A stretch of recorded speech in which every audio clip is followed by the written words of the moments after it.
तो दोस्तों शुरू करते हैं आज की इंसान न्यूज। पहली खबर जो आ रही है वो है विशाखापट्टनम इंटरनेशनल क्रूज टर्मिनल से रिलेटेड, जहां पर अब इसका इनॉग्रेशन हो गया है और पैसेंजर्स अब इसका इस्तेमाल कर पाएंगे। तो दोस्तों यहां पर जैसे आप सब जानते हो कि देश के अंदर जो टूरिज्म इंडस्ट्री है क्रूजिंग वगैरह के अंदर भी उसको बढ़ाने के लिए गवर्नमेंट काम कर रही है। मुंबई, कलकत्ता, ऐसे कई जगहों पर बड़े क्रूज टर्मिनल्स डेवलप हो रहे हैं और विशाखापट्टनम के अंदर भी ये चीज़ की गई है। तो ये जो नाम है क्रूज टर्मिनल का वो वैसे बस नाम पे ही रखा गया है। इस जगह के साथ साथ state of the art infra facilities यहाँ पे मौजूद है। Waiting lounge, air conditioning, ticketing and immigration and custom counter, ये सब कुछ यहाँ पे बनाया गया है। तो जल्दी हमें विशाखापट्टनम में जो बड़े क्रूज शिप्स होते हैं वो डॉक होते हुए बहुत ज्यादा लेवल पे टूरिज्म इंडस्ट्री को बढ़ाते हुए नजर आएंगे। अगली खबर दोस्तों जो आ रही है वो है Pune metropolitan region development authority से, जिन्हें प्रोसेस शुरू कर दिया है स्टेट गवर्नमेंट के 8 एकड़ लैंड को बेचने के लिए। और ये जो जमीन है वो ओल्ड मुंबई पुणे हाईवे के ऊपर है। तो दोस्तों ये जमीन इसके लिए बेची जा रही है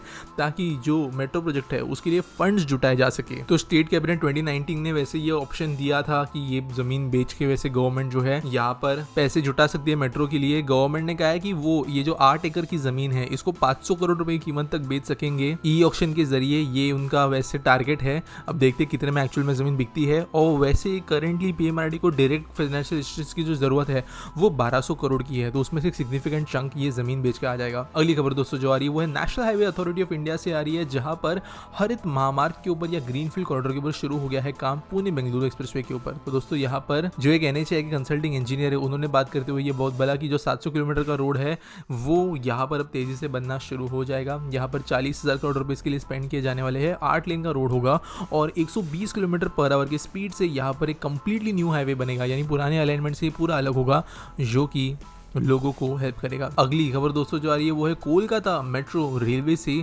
जहां पर हुगली रिवर के नीचे से जो मेट्रो लाइन बन रही है उसके लिए जो फ्यूचर रेक्स है उनके डिजाइन को यहाँ पे रिवील किया गया है। तो आईसीएफ या इंटीग्रल कोच फैक्ट्री चेन्नई ने यहाँ पर ये रेक्स डिजाइन किए हैं। आप देख सकते हो मॉडर्न है। इन रेक्स के अंदर obviously state of the art facilities होगी और मेनली जो बंगाल की ब्राइडल एंड टेराकोटा आर्टवर्क्स है इनको यहाँ पर रिप्रेजेंट किया जाएगा कुछ डिजाइन के अंदर।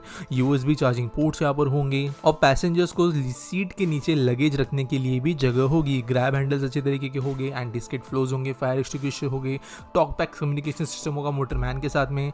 ऐसी कई फैसिलिटीज के साथ में यहाँ पर बहुत अच्छी रेक्स जो है कोलकाता मेट्रो को मिलने वाली है। अगली खबर दोस्तों जो आ रही है वो है कोलकाता से ही, जहाँ पर जो ऑफिस लीजिंग हुई है पिछले साल यहाँ पर वो है 1 to 1.5 मिलियन स्क्वायर फीट की। और ये रिपोर्ट जो है वो क्रेडाई सीबीआरई के द्वारा दी गई है। तो दोस्तों यहाँ पर बेसिकली एक 70% इंक्रीज देखा गया है। तो दोस्तों यहाँ पर बेसिकली एक बहुत बड़ा इंक्रीज देखा गया है कोलकाता के अंदर ऑफिस स्पेस की लीजिंग आउट के अंदर। इसका मतलब ये है कि यहाँ पर ज्यादा से ज्यादा बिजनेसेस ऑफिसेस जो है वो अब यहाँ पे काम करने के लिए और इंटरेस्टेड होते जा रहे हैं। वैसे पिछले साल का जो था वो 0.9 से 1 मिलियन ही था, तो यहाँ पे 2 लाख तक का इंक्रीज है। यहाँ पर मेनली जो जगहों के अंदर चीजें रिलीज आउट की गई वो थी पेरिफेरल बिजनेस डिस्ट्रिक्ट के अंदर, सेंट्रल बिजनेस डिस्ट्रिक्ट के अंदर और सेकेंडरी बिजनेस के अंदर। अगली दोस्तों जो खबर आ रही है वो है फिर से कोलकाता से, जहाँ पर पैंटालून्स ने अपना सबसे बड़ा स्टोर यहाँ पर ओपन कर दिया है। तो दोस्तों ये जो स्टोर है पैंटालून्स का वो 55,000 स्क्वायर फीट का है। तो ऑब्वियसली बहुत ज़्यादा बड़ा है। यहाँ पर ये जो स्टोर है ये नॉर्मल स्टोर्स के जैसे नहीं है। यहाँ पर बहुत यूनिक टेक्नोलॉजिकली एडवांस चीज़ें बनाई गई है, जैसे कि कलर चेंजिंग लाइट्स यहाँ पे ट्रायल रूम्स में लगाई गई है, जो कि एक इंटरेक्टिव फीचर है ताकि आप देख सको कोई ड्रेस कैसे कौन से लाइट के अंदर दिखता है, ताकि जो अलग अलग डिसीजन मेकिंग होगा किसी भी इवेंट के हिसाब से वो किया जा सके।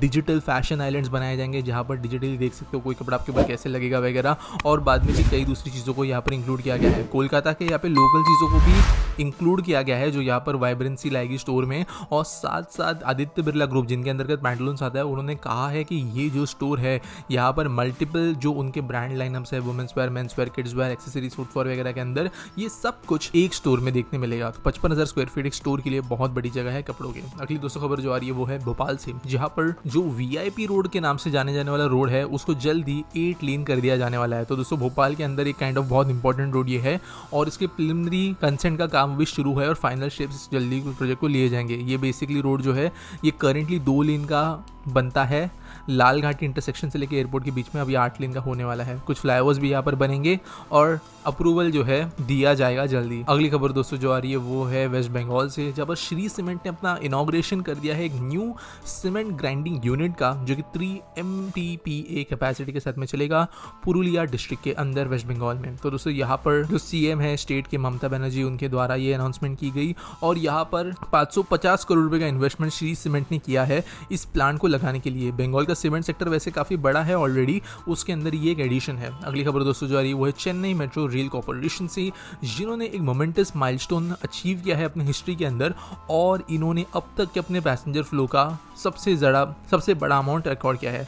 तो 85 लाख कम्यूटर्स ने पिछले महीने चेन्नई मेट्रो रेलवे का इस्तेमाल किया और अप्रिसिएशन जो है पैसेंजर्स की तरफ से देखने को मिला। तो दिन ब दिन दोस्तों ये बढ़ता ही जा रहा है, बढ़ते ही जा रहा है। वैसे दोस्तों मेट्रो जो है इन्होंने कुछ रूल्स भी टाइटन किए हैं बहुत सारे यूजेज को लेकर, तो इसका मतलब ये है कि चेन्नई मेट्रो के अंदर ज्यादा लोग ट्रैवल अप कर रहे हैं। आज के आस्पीटी सवाल के बारे में बात करें तो यश 2285 पूछते हैं, what exactly is third rail metro system? Why do some cities like Pune have OHE but Bengaluru and Mumbai have third rail system? What's the difference between two system? तो यार देखो, थर्ड रेल सिस्टम बहुत रेयरली देश के अंदर यूज किया जा रहा है। कोलकाता में यूज हो रहा है, पुणे के कुछ सेक्शन में यूज कर रहे हैं, मुंबई में सिर्फ अंडरग्राउंड सेक्शन में यूज हो रहा है, दिल्ली में भी कुछ अंडरग्राउंड सेक्शन में यूज हो रहा है, बेंगलुरु के अंदर बहुत रेयर इंडिया के लिए कि अबव ग्राउंड एलिवेटेड लाइन पे भी जो है थर्ड रेल सिस्टम का इस्तेमाल किया जा रहा है। हालांकि कोलकाता में भी किया जा रहा है। तो देखो OHE जो ओवरहेड वायर होता है ना, वो टेक्नोलॉजी काफ़ी ईजी है। ऊपर से बिजली जो है पैंटोग्राफ के जरिए ट्रेन के अंदर घुसती है और वहाँ पे से वो जो है मोटर चल के ट्रेन आगे बढ़ पाती है। तो इसके वजह से यहाँ पर कहीं ना कहीं पे जो थर्ड रेल वाला सिस्टम होता है वो उस ऊपर के पूरे सिस्टम को हटा देता है। जो पटरियाँ होती है उसी के अंतर्गत एक एल्यूमिनियम की पटरी भी चलती है जो कि बिजली कैरी करती है, मतलब वो ऑन लाइव वायर होती है और उसके ऊपर एक पैंटोग्राफ जैसे सिमिलर टेक्निक के जरिए या आप कहीं तो ब्रशिंग टेक्निक के जरिए बिजली उठाई जाती है। अब थर्ड रेल के जैसे ऊपर सिस्टम्स बनाने नहीं पड़ते। जब टनल्स वगैरह के अंदर ट्रेन चलती है तो ऊपर ज़्यादा क्लियरेंस नहीं होता, तो उस समय पर जो है थर्ड रेल सिस्टम बेहतर होता है। लेकिन इंडिया जैसे देश के अंदर थर्ड रेल सिस्टम थोड़ा डेंजरस भी हो सकता है। साथ साथ थर्ड रेल का इशू ये है कि उसको कहीं ना कहीं पर ज़्यादा टेक्नोलॉजिकली कॉम्प्लेक्स माना जाता है OHE से, और इंडिया OHE में भी एक्सपर्ट बन गया है ओवरहेड वायरिंग के अंदर। तो ये डिफरेंस इन सिस्टम जो है नीड्स के ऊपर डिपेंड करता है, बजट्स के ऊपर डिपेंड करता है, कौन सी मेट्रो प्रोजेक्ट के अंदर क्या रिक्वायरमेंट है उसके ऊपर डिपेंड करता है। लेकिन इंडिया में ज़्यादातर OHE सिस्टम से देखने मिल रहे हैं। उम्मीद करता हूँ आपको सवाल का जवाब मिल गया होगा। आपके पास कोई सवाल है आप नीचे मुझे कमेंट सेक्शन में ज़रूर पूछ सकते हो। बाकी मिलेंगे अगले वीडियो में।